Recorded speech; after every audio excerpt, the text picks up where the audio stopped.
Olá, boa tarde. Veja os destaques de hoje do portal da Assembleia. Crianças e adolescentes com deficiência têm prioridade na matrícula em instituições de ensino. Mais de 20 milhões de brasileiros são fumantes e o hábito aumentou durante a pandemia. O mercado imobiliário está em crescimento no Maranhão. Dados apontam um aumento de 27% em comparação ao ano passado. Pesquisadores maranhenses usam o babaçu para a fabricação do biodiesel. E a história dos azulejos, um dos principais símbolos da capital maranhense. É agora no portal da Assembleia.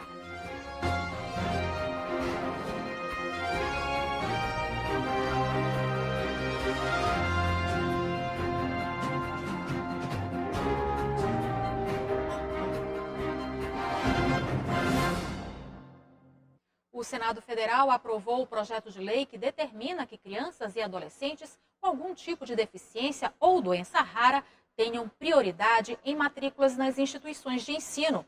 Em São Luís, apesar das dificuldades, algumas escolas já têm a preocupação de garantir total apoio à inclusão desses alunos. Alícia e o Cláudio são pais da pequena Elina. Eles contam que tiveram dificuldades para inseri-la na escola. Uma busca incansável, já que ela precisava se desenvolver intelectualmente. Quando ela começou a idade escolar, nós tentamos colocá-la em algumas escolas seriadas, mas notávamos que, por mais que as professoras se esforçassem, mas a metodologia e o fato de ter muitas crianças na sala não permitia que ela recebesse a atenção necessária para desenvolver. E depois que a gente conseguiu essa vaga, com a evolução dela, com a ajuda dos professores, da coordenação da PAI e com as atividades extracurriculares que a PAI oferece, como TO, a evolução dela sim foi maravilhosa. Recentemente foi aprovado no Senado Federal um projeto de lei que determina que crianças e adolescentes com deficiência ou doenças raras tenham prioridade na matrícula em creches, pré-escolas e em instituições de ensino fundamental ou médio. Esta gestora de uma escola aqui em São Luís explica sobre o processo de inclusão desses alunos. A forma de aprender que é diferente, a forma de ensinar, de brincar, de conviver, né? Então, tudo isso é um leque de informação, de bagagem positiva que nossas crianças recebem nessa inclusão, nessa convivência. A inclusão social tem um papel importante no desenvolvimento socioemocional e psicológico de alunos com deficiência. Na sala de aula ou na recreação, por exemplo, elas têm a oportunidade de construir laços fora da família. A mãe da Maria Fernanda, de 5 aninhos, que tem síndrome de Down, sabe muito bem disso. Ela gosta de vir para a escola e, claro, dentro do conteúdo pedagógico tem que ser feitas adaptações, de acordo com a necessidade dela, que tem a trissomia do 21. Já para os amigos da Maria, o convívio com ela é mais que essencial. É muito legal brincar com Maria Fernanda. Por quê? Porque ela é minha amiga. A preocupação com a inclusão de alunos com deficiência nas escolas aumentou depois que o ministro da Educação, Milton Ribeiro, fez uma declaração alegando que estudantes com deficiência atrapalham o aprendizado de outros alunos. Essa troca todo mundo ganha, não existe nesse convívio nenhum tipo de prejuízo. Muito pelo contrário, só tem ganhos. Aqui em São Luís, a APAI está realizando um projeto que trata sobre o desenvolvimento e a inclusão escolar para crianças e adolescentes. Completamos ainda há pouco, em março, 50 anos, atuando em 3 eixos: educação, saúde e assistência social. Todos voltados especificamente, ou melhor dizendo, prioritariamente para a pessoa com deficiência. A campanha é anual e tem o objetivo de conscientizar a sociedade sobre a luta pelos direitos das pessoas com deficiência. Para as mães de alunos do projeto, o sentimento de verem seus filhos na escola é essencial para o desenvolvimento deles. Eu achei ótimo, porque é muito bom para ele. Aí, quando ele não vem para a escola, ele fica lá me aperreando para vir. Porque ele quer vir para essa escola. A escola dele é aqui. Falar dele que eu tirar ele já e ele se zanga. A Agência Nacional de Vigilância Sanitária, Anvisa, autorizou o uso emergencial em caráter experimental de um medicamento para pacientes com Covid-19. Apenas pacientes com quadros leves a moderados, com risco de evolução para uma situação grave, podem receber a medicação. O remédio não vai ser comercializado diretamente ao público, mas terá uso ambulatorial e prescrito por um médico. De acordo com a Anvisa, os estudos clínicos realizados com voluntários em vários países tiveram relevância importante na redução da carga viral. E de acordo com o levantamento do Instituto Brasileiro de Geografia e Estatística, cerca de 20 milhões de brasileiros são fumantes. O hábito de fumar aumentou durante a pandemia. Em São Luís, o Centro de Atenção Psicossocial oferece ajuda para quem quer se livrar do tabagismo e voltar a ter uma vida mais saudável. Mais de 20 milhões de brasileiros fumam cigarros todos os dias, segundo uma pesquisa do Instituto Brasileiro de Geografia e Estatísticas. O mau hábito gera sérios problemas para a saúde do fumante. O cigarro ele contém em cada uma das suas unidades 4.700 substâncias. No total, são cerca de 7.000 substâncias. Tá? Uma dessas substâncias é a nicotina. A nicotina é responsável pela dependência, tá, ao cigarro.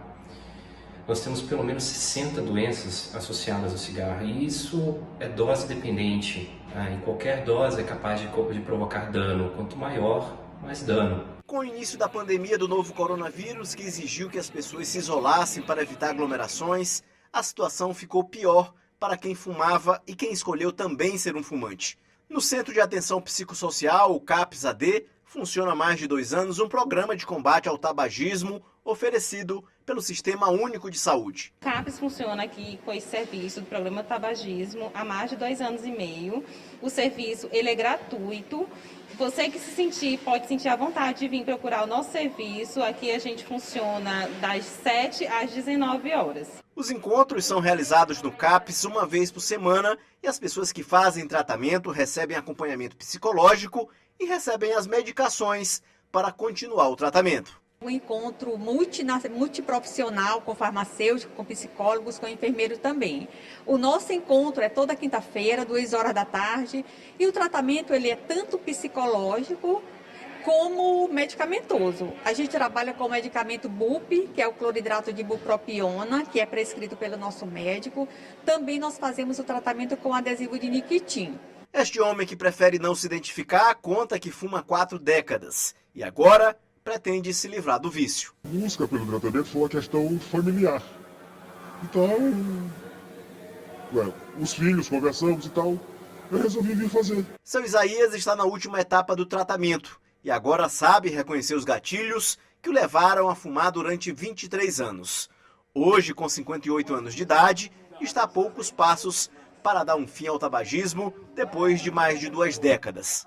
Há 2 meses eu uso o cigarro, comecei a fumar de 20 cigarros e depois que entrei no programa de tabagismo, com adesivo, diminuiu para minha carteira, agora estou fumando só 2 e a tendência é eu zerar totalmente, porque eu estou tirando foco, quando me dá vontade de eu fumar, eu vou assistir televisão, vou chupar uma balinha e vou tomar um copo d'água. Aí eu tiro o foco. Cada pessoa, cada fumante, ele tem na sua história de vida algumas associações que ele faz com o fumo. E a gente identifica esses comportamentos gatilhos que levam a fumar e acaba tentando cessar ele. E aí faz com que a diminuição do cigarro seja efetuada, diminuindo, reduzindo o uso do cigarro até chegar a 0, né? E veja no próximo bloco, pesquisa aponta crescimento de mais de 20% no mercado imobiliário no Maranhão. E pesquisadores maranhenses usam o babaçu para a fabricação de biodiesel. Se acompanha logo após o intervalo.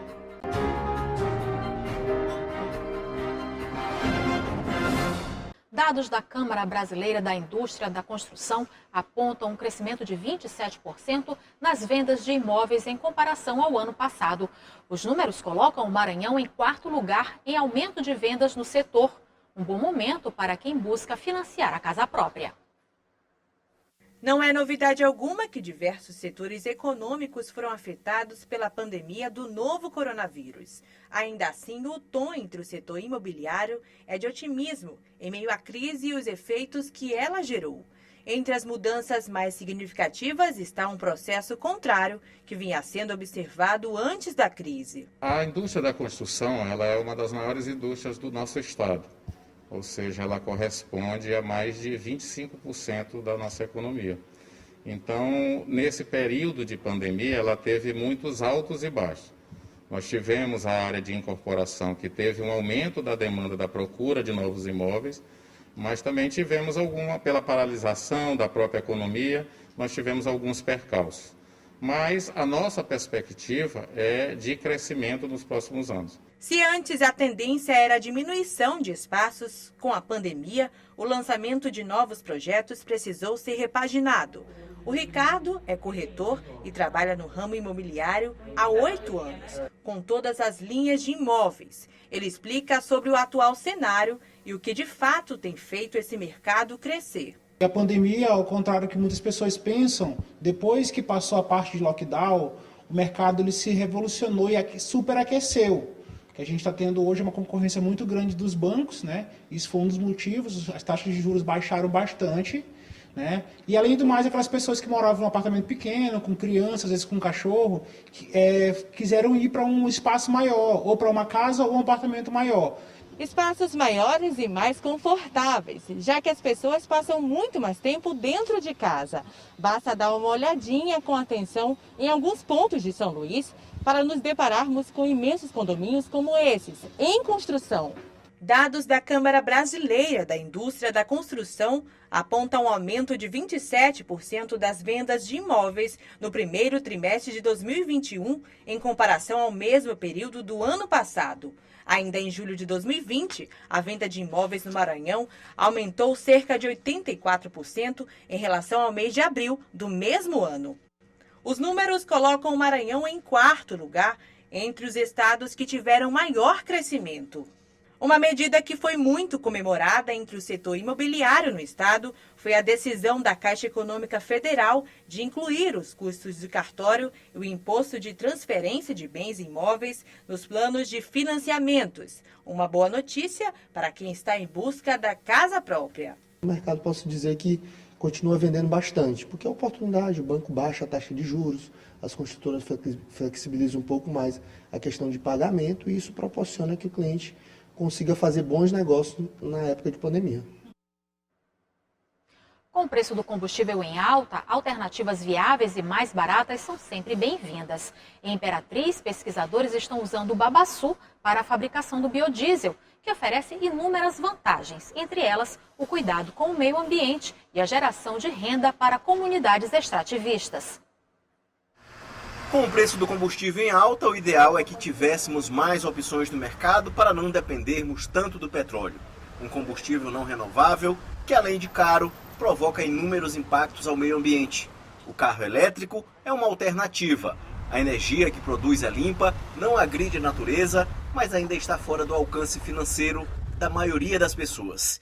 É aí que entra o biodiesel. Você sabe o que é? O biodiesel é um combustível biodegradável feito com gordura animal e alguns vegetais como soja, mamona, girassol e agora também com babaçu. Adicionado ao diesel de petróleo, ajuda a reduzir as emissões de poluentes.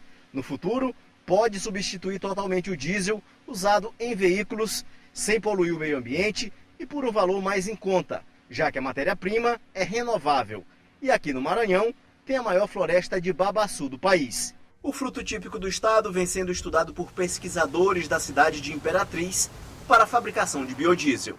Fomos estudar as potencialidades do babaçu e vimos nela a possibilidade de produção de biodiesel. E a partir daí, nós analisamos o óleo e o azeite, depois produzimos o biodiesel, os biodiesels, fizemos as análises desses biodiesels de acordo com o que preconiza a ANP e eles ficaram dentro dos padrões. Segundo o professor e coordenador da pesquisa do biodiesel de Babaçu, uma das motivações é a geração de renda nas comunidades extrativistas maranhenses. O potencial do Babaçu é extremamente grande, com uma variação também enorme, e onde se pode aproveitar desde o endocarpo para o carvão, o mesocarpo para a alimentação, massa, bolo, o óleo para a área cosmética, também para o setor de limpeza, e também o azeite e o óleo para o biodiesel.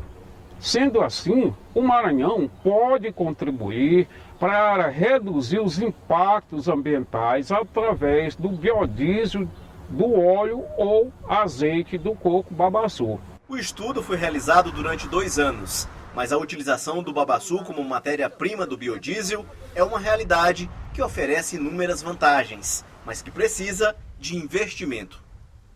E veja no próximo bloco a história dos azulejos, um dos principais símbolos da capital maranhense. A gente volta já.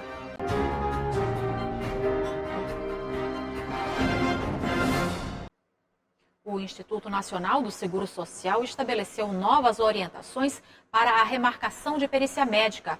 De acordo com o documento, quando o trabalhador não puder comparecer na data agendada para a realização da perícia, deve remarcar o atendimento pelo site aplicativo Meu INSS ou pelo telefone central 135. Nos casos em que a perícia não puder ser realizada por indisponibilidade momentânea do local de atendimento, a Agência da Previdência Social deve remarcar todos os agendamentos sem necessidade de solicitação por parte do usuário. A remarcação deve acontecer até às 12 horas do dia seguinte àquele em que houve o fato da indisponibilidade. E na semana em que comemoramos os 409 anos de São Luís, um dos símbolos da nossa cidade não poderia ficar de fora. Os diversos tipos de azulejos que decoram as fachadas dos casarões coloniais formam uma beleza ímpar. Por serem o maior aglomerado urbano dos séculos XVIII e XIX em toda a América Latina, os azulejos tiveram um papel importante para tornar a capital maranhense patrimônio cultural da humanidade. Eles viraram um símbolo da cidade secular e adornam a história da quatrocentona São Luís. Podem ser vistos em placas de lojas, em nome de rua e até nos souvenirs vendidos no centro histórico da capital maranhense. É claro que você já sabe do que estamos falando, né? Foi no século XVIII, período colonial, que os azulejos lusitanos começaram a chegar à capital maranhense. Vieram para enriquecer a estética das casas dos ricos senhores e os prédios comerciais. Para conhecer um pouco mais da história dos azulejos, fomos ao Museu Artístico e Histórico do Maranhão.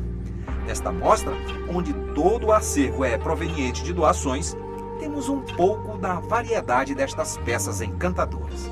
Além dos desenhos e da técnica, os azulejos são caracterizados também pelo período em que eles foram feitos. Esses aqui, por exemplo, são do século XIX. Mas nós temos uma relíquia aqui no museu, que é essa peça aqui do século XVIII. E quem está aqui do meu lado é o historiador do museu, o Lucas, que vai dar detalhes para a gente.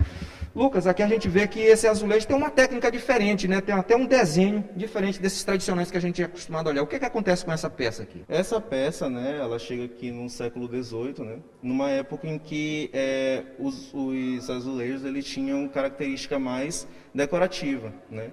Então, os desenhos eles vão variando de acordo com a época e com a técnica, né? São Luís possui o maior aglomerado urbano de azulejos do século XVIII e XIX em toda a América Latina. Eles decoram fachadas inteiras de prédios coloniais. A combinação com ruas de pedras de cantaria cria um ambiente de saudosismo e nos faz viajar no tempo. Agora imagine o impacto que isso causa em quem vem pela primeira vez a São Luís. O casal de turistas de Recife pode responder. Tô achando muito bonita. Nunca tinha vindo em São Luís. Estou muito satisfeito com o que eu estou vendo até agora. E estou especialmente impressionado pelo tamanho dos prédios, né? Não são predinhos como a gente tem em Olinda lá também, que são fachadinhas pequenininhas. Aqui parece ser tudo mais largo. Os prédios são grandes. O espaço público é muito bonito, assim. Estou encantada. São Luís é uma cidade super linda. Com certeza a gente vai voltar outras vezes. Os azulejos vieram para o Maranhão com a função de adornar a parte interna das casas. Mas com o passar do tempo, Eles saíram de dentro e vieram para cá para fora. Vieram se instalar nas fachadas, funcionando como uma espécie de isolamento térmico. A maioria dos azulejos que chegou ao Maranhão são quadrados e apresentam um formato de 13,5 centímetros. A técnica de estampilhado também se destaca e é obtida com a aplicação de uma estampilha ou gabarito de acetato, papel encerado ou outros materiais. Assim, é reproduzida uma série de motivos ornamentais pintados. Essa técnica utilizada a gente chama nas artes visuais de rapport, né? Que é uma técnica em que os desenhos eles são feitos justamente para causar essa repetição infinita. Ou seja, uma parte, né, do azulejo ela vai se conectar com a outra parte, formando assim um padrão infinito. Ou seja, essa parte aqui, se for conectada com essa daqui, vai formar o padrão e assim sucessivamente. Além da função arquitetônica que eles foram concebidos, os azulejos agregam um valor estético que encanta a todos. E mais, eles são testemunhas da história desta senhora de beleza secular chamada São Luís.